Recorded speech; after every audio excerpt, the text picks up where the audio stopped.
약 한 15년 전에 개봉했었던 각설탕이라고 하는 이름의 영화가 한 편 있었습니다. 한 소녀 기수와 말과의 관계를 그린 영화인데요. 이 소녀는 어릴 적에 어머니를 여의고 장군이라고 하는 이름의 암말과 함께 지냅니다. 마치 그 말을 어머니처럼 여기면서 말과 함께 놀면서 그렇게 성장하죠. 늘 그 말을 가까이 하고 말을 타고, 소녀가 나이를 먹고 이제 고등학생쯤 되어졌을 때에도 여전히 그 말을 타고 들판을 달리게 됩니다. 그러던 어느 날 천둥치던 날 밤에 이 장군이가 새끼를 낳고서는 그대로 안타깝게 죽게 됩니다. 어미는 죽고 새끼는 일어나지를 못하는 그런 어려움에 처하게 되어졌을 때에 이 소녀는 안타깝지만 이 장군이를 묻어주고는 그 일어나지 못하는 그 새끼를 지극정성으로 돌보게 되죠.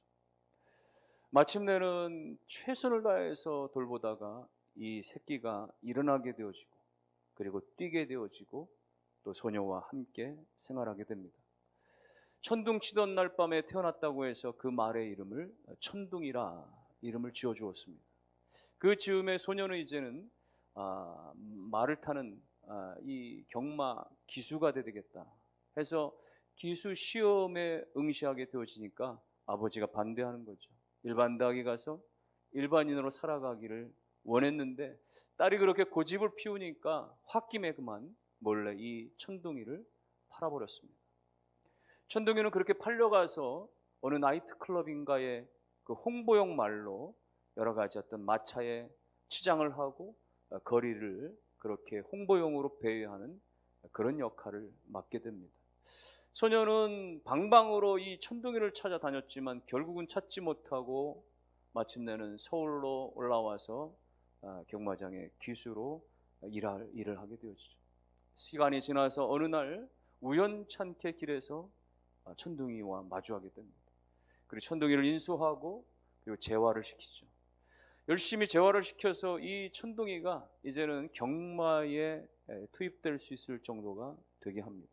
그러나 안타깝게도 이미 이 천둥이는 폐가 많이 망가진 상태였고, 그럼에도 불구하고 승승장구하게 되어지는데 나중에는 이 상태가 안 좋은 것을 이 소녀 기수가 알고는 수술을 해주려고 하지만은 천둥이는 고집스럽게 마지막 그랑프리에 도전해서 이 주인 기수가 우승하기를 더 희망했던 거예요.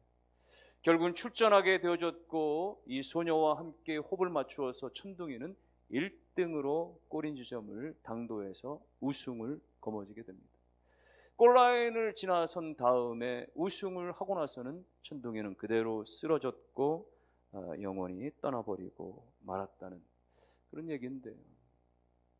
그 천둥이가 어릴 적에, 태어났을 적에 그 생명을 살리기 위해서 온갖 희생을 다하고 또 잃어버린 그 천둥이를 찾아서 헤매었던 그런 희생들, 그리고 마침내 찾아서 그렇게 자기를 훈련시켜준 그 주인에 대해서 천둥이는 나름대로 그 주인의 그 소녀 기수의 꿈을 이루어주기 위해서 자기의 목숨을 버려며 가면서까지 희생했다라고 하는 이 서로 간의 나름대로의 희생의 모습의 영화에서 찾아보면서 오늘 이 시대를 살아가면서 수많은 사람들은 희생이라고 하는 것 자체를 거부하는 시대가 아닌가. 모두가 다 나의 유익을 위해서는 앞다투어 달려가지만은 그러나 희생의 현장 앞에서는 뒷공문이 빼기가 다 일수이지 않는가. 뭔가 좀 부담스럽고 소은혜가 되어지는 것 같고 좀 허접하고 말이죠. 뭔가 굳은 그런 일들 가운데서는 누구도 하려고 하지 아니하고 희생을 치르려고 하지 않는 그런 시대 속에 우리가 살지 않느냐 말이죠. 그러나 여러분, 희생에는 반드시 결과가 있기 마련입니다. 지금 당장에는 그 희생이라고 하는 것이 내게 손해인 것 같지만은 그러나 장기적으로 보면은 그 희생은 반드시 좋은 결과를 가져오게, 지금은 잃어버리는 것 같은데 그런데 결국은 이익으로 나아가게 하는 것이라는 것을 사실 예수 그리스도께서 가르쳐 주셨죠. 예수님께서 2000년 전에 십자가에 달려 희생하심으로 말미암아 온 인류 가운데 구원의 소망을 주시는, 십자가에 그렇게 달려 죽으신 것은 누가 봐도 실패입니다. 누가 봐도 저주이고 누가 봐도 끝나버린 것이지만은 그러나 그때 당시는 당장에는 그것이 죽음이고 실패고 끝난 것처럼 보여졌지만 예수 그리스도의 십자가의 희생이 결국은 부활의 승리로, 구원의 소망으로, 영원한 성공으로 이어질 수가 있었다라는 것입니다. 그러므로 오늘 성경의 이 본문에서도 우리 가운데 바로 이와 같은 교훈을 가져다 주고 있습니다. 오늘 본문은 특별히 유다가 주인공이에요. 유다가 누구입니까? 아버지 야곱이 별로 사랑하지 않았던 두 번째 부인 레아를 통해서 나왔던 네 번째 아들이 바로 유다였습니다. 유다는 첫째도 아니고 장남도 아니고 또 그토록 사랑했던 그 라헬의 소생 요셉이나 베냐민 격도 아니에요.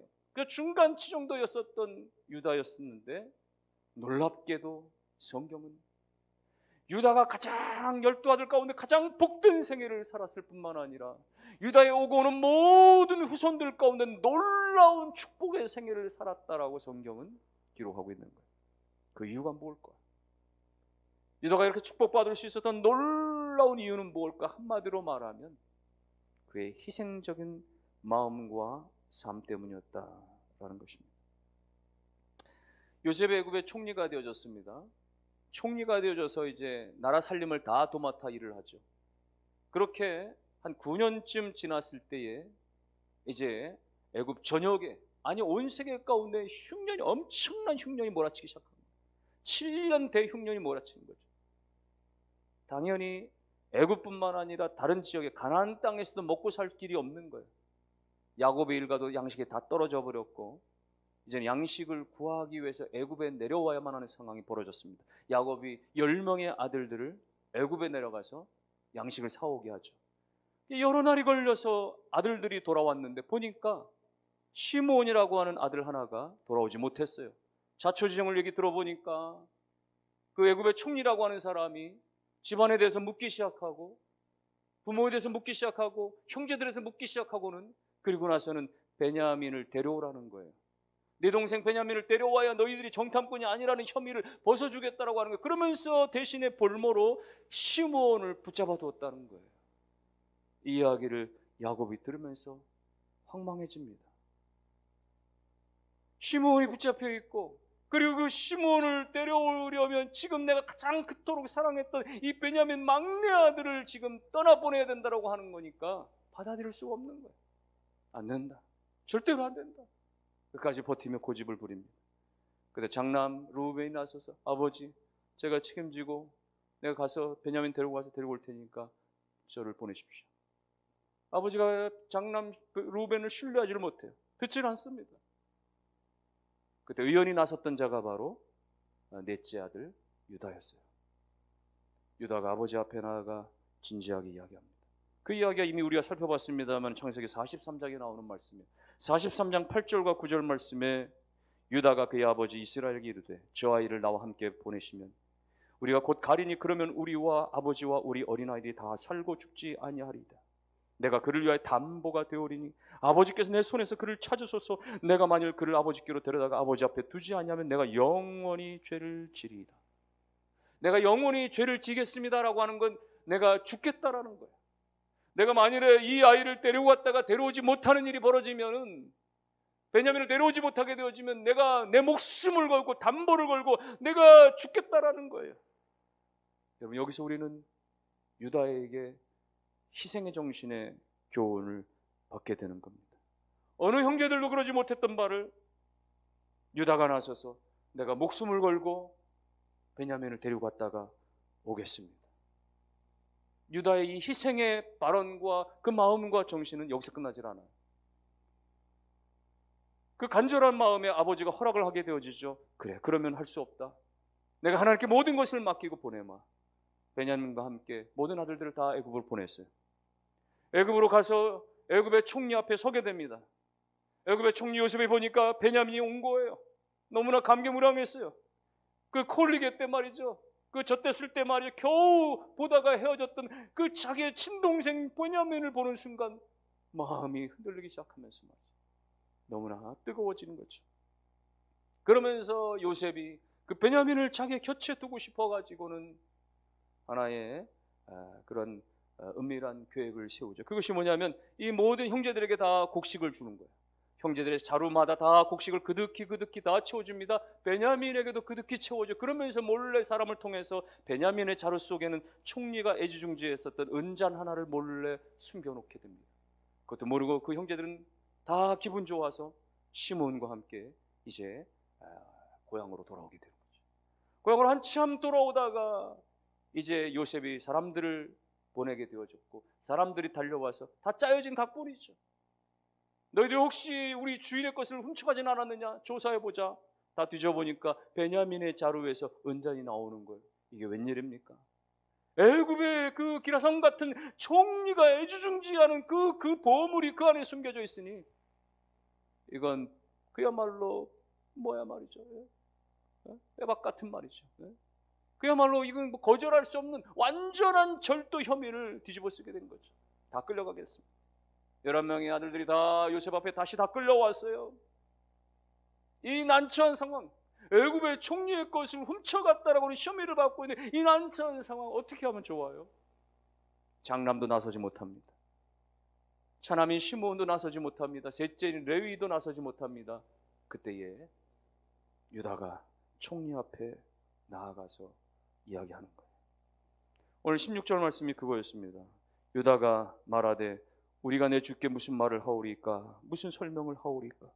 우리가 어떻게 우리의 정직함을 나타내리까? 하나님이 종들의 죄악을 찾아내셨으니 우리와 이 잔이 발견된 자가 다 내 주의 노예가 되겠나이다. 베냐민에게 발견되어졌지만 베냐민뿐만 아니라 우리 모두가 다 공동으로 책임을 지겠습니다. 우리 모두가 다 총리 앞에 그렇게 노예로 살겠다라고 지금 전체적인 책임으로 나아가 이야기해요. 그때 총리 요셉이 아니다, 그럴 거 없다. 발견된 자만, 그 베냐민이라고 하는 그 훔쳐간 것처럼 보여지는 그 발견된 자만 책임을 지고 나머지는 다 곡식을 가지고 그대로 아버지 집으로 돌아가라. 총리 요셉의 생각은 베냐민밖에 없었던 것이죠. 그래서 베냐민만 남으라고 요구하는데 그때 또다시 이 유다가 나서서 다시 한번 총리 앞에 고개를 숙이면서 두 번째 탄원을 드리는 거예요. 그것이 오늘 18절부터 34절까지 쭉 나오는 길고 긴 내용의 말들입니다. 내 주여 노하지 마시고 내가 주께 한 말씀을 드리겠사오니 들으시옵소서라고 하면서 지난날에 총리께서 저에게 물어보셨죠. 집안에서 물어보셨죠. 형제들을 물어보셨죠. 쭉 이야기를 하면서 하는 이야기가 총리시여, 이 아이의 생명과 우리 노부 아버지의 생명은 하나와도 같습니다. 우리가 만일 이 아이를 데려가지 못한다라고 한다면 아버지는 아마 노년에 그만 그것에 의해서 충격을 받고 그야말로 돌아가실 수밖에 없을 것입니다. 내가 아버지 집을 떠나올 때 아버지 내가 이 아이를 반드시 데리고 오겠습니다라고, 그러지 못하면 내가 생명을 걸겠습니다라고 담보의 약속까지도 하고 여기까지 온 것입니다 라고 쭉 탄원의 말을 하면서 유다가 총리 요셉에게 그런 제안을 하는 거예요. 33절과 34절입니다. 다 같이 한번 읽어보겠습니다. 33절. 이제 주의 종으로 그 아이를 대신하여 머물러 있어 내 주의 종이 되게 하시고 그 아이는 그의 형제들과 함께 올려 보내소서. 그 아이가 나와 함께 가지 아니하면 내가 어찌 내 아버지로 올라갈 수 있으리까? 두렵건대 제 해가 내 아버지에게 미침을 보리이다. 이제 주의 종으로, 이제 제가 그 아이를 대신해서 이곳에 머물러서 당신의 종이 되겠습니다. 내가 붙잡혔겠습니다. 그 아이를 보내주시고 형제들과 다 보내주시고 내가 평생 당신을 섬기는 종으로 살겠으니 나를 잡으시고 이 아이를 형제들과 함께 돌려보내달라고 그렇게 간절히 요구하는 거죠. 여러분, 이것은 남다른 희생의 마음이 아니면, 특별한 희생의 마음이 아니면 이렇게 말할 수 없는 거예요.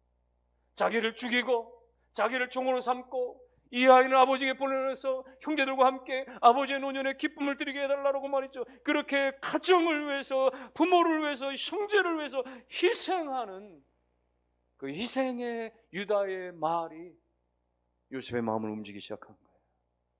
그 말을 들으면서 요셉이 감정을 억제할 수가 없게 되었죠. 우리 44장이 끝나면 45장으로 넘어가면 45장 초반에 보면은 너무나 감정이 복받쳐 오르는 요셉은 순식간에 그 애굽의 사람들 다, 그 종들 다 물리치고 형들 앞에 자기를 소개하면서 형들이요 제가 당신들의 동생입니다 라고 자기의 실체를 이야기하면서 막 우는 거예요. 멀리 애굽의 궁정에 있는 사람들이 막 들릴 정도로 말이죠, 큰 소리로 울어대면서 형들이요 제가 요셉입니다. 요셉.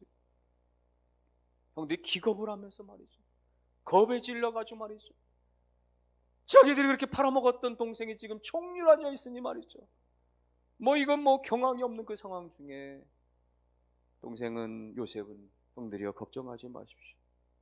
형들이 나를 이곳에 보내는 것이 아니라 하나님께서 나를 이곳에 예비하사 보내신 것입니다 라고 그렇게 안정을 시켜주게 되는 것이죠. 여러분, 이것이 바로 유다의 이 희생으로 인해서 얻게 되어진 두 가지 축복의 길들인 것이에요. 많은 결과도 있었는데 두 가지로 말한다면 하나는 관계가 회복이 되어지는 것이고, 하나는 하나님께서 그의 삶의 인생의 축복을 가져다 주셨다고 하는 것이에요. 요셉이 마음이 열려서 형제들과 그렇게 끌어안게 되어지고 하나가 되어지게 되어지죠. 바로 유다의 이와 같은 간절한 그런 희생의 말들이 말이죠, 가정을 생각하고 아버지를 생각하고 동생을 생각하고 이 희생하는 이 유다의 희생으로 말미암아서 이 놀라운 회복의 역사가 일어나게 되어진 것입니다. 사람들은 희생이라는 단어 자체를 별로 좋아하지 않습니다. 왜 내가 희생해야 되는데? 왜 내가 손해봐야 되는데? 왜 내가 잃어버려야 되는데? 사람들은 빼앗는 것, 더 얻는 것, 더 가지는 것 원하지만, 내 이익을 위해서 내가 최선을 다하고 싶지만은, 그러나 희생하는 일에 있어서는 다 그야말로 침묵을 지키고 그야말로 수수방관하고 그야말로 뒤로 꽁무니를 빼는 경우가 허다한 이 세상인 것이에요. 그러나 여러분, 오늘 이 유다의 마치 그렇게 말이죠, 모형처럼 보여주신 예수 그리스도는 말이죠, 예수 그리스도께서 십자가에 달리셔서 그야말로 죽음의 희생으로 말미암아 하나님과 우리와의 관계가 깨어진 것이, 깨어져서 회복될 수 없었던 것이 예수님의 십자가의 희생으로 말미암아서 완전한 회복이 일어나고 구원의 회복이 일어나고 생명의 회복이 일어나게 하신 것입니다. 사람들은 희생을 싫어하지만 희생이 있어야 회복이 일어나고 희생이 있어야 살림이 일어나고, 내 자존심이 빼앗기고 내 자존심이 무너지는 한이 있어도 내가 희생할 때 거기서 놀라운 회복의 역사가 하나님의 은혜 안에서 일어나게 되어지는 것입니다. 그러므로 사는 성도 여러분들이요, 가정 안에서, 때로는 부부 간에, 부모와 자녀 간에, 혹은 동기 간에, 형제 간에, 여러 직장의 동료와 이웃과 지인들 가운데 보이지 않게 있어진 여러 가지 갈등들과 어려움들 가운데서 여러분이 사람의 지식적으로 해결하는 것이 아니라 하나님이 주시는 이 마음 가운데에 이 유다와 같이 그야말로 희생하는 그런 헌신들이 일어남으로 말미암아서 우리가 서 있는 모든 그 자리마다 회복하게 하시는 하나님의 은혜가 일어날 수 있게 되기를 주님의 이름으로 축원합니다. 회복뿐만 아니라 희생에는 하나님의 축복이 나타나게 되는 것이죠. 희생은 당장에 뭔가 잃어버리는 것 같고, 희생은 당장에 뭔가 내가 손해보는 것 같지만, 그 희생의 삶에는 하나님께서 장대한 놀라운 하나님의 축복의 삶이 되게 하시는 것입니다. 이제 시간이 지나서 야곱이 나이가 먹어, 나이가 많아져서 이제 죽음 앞에 두고서는 일일이 아들들을 다 불러다가 축복하게 되죠. 12아들들을 다 축복할 때 특별히 유다를 향해서 어마어마한 축복의 예언을 해주는 거예요. 그 축복의 말씀이 49장에 나옵니다. 창세기 49장 8절 이하의 말씀 보면, 유다야, 너는 내 형제 찬송이 될지라 내 손이 내 원수의 목을 잡을 것이요 내 아버지 아들들이 내 앞에 절하리로다. 유다는 사자 새끼로다. 내 아들아, 너는 움킨 것을 찢고 올라갔다. 그가 엎드리고 웅크림이 수사자가 꽌사자 같으니 누가 그를 범할 수 있으랴. 규가 유다를 떠나지 아니하며 통치자의 지팡이가 그 발 사이에서 떠나지 아니하기를, 실로가 오시기까지 그리하리니 그에게 모든 백성이 복종하리로다. 여러분, 이 말들은 좀 축약해서 이야기하면 그거예요. 유다야, 네가 가장 복을 받은 자인데 너와 너의 후손을 통해서 임금의 그 지휘권이 통치자의 그 주의봉이 떠나지 않을 것이다. 왕족이 일어난다라는 것이에요.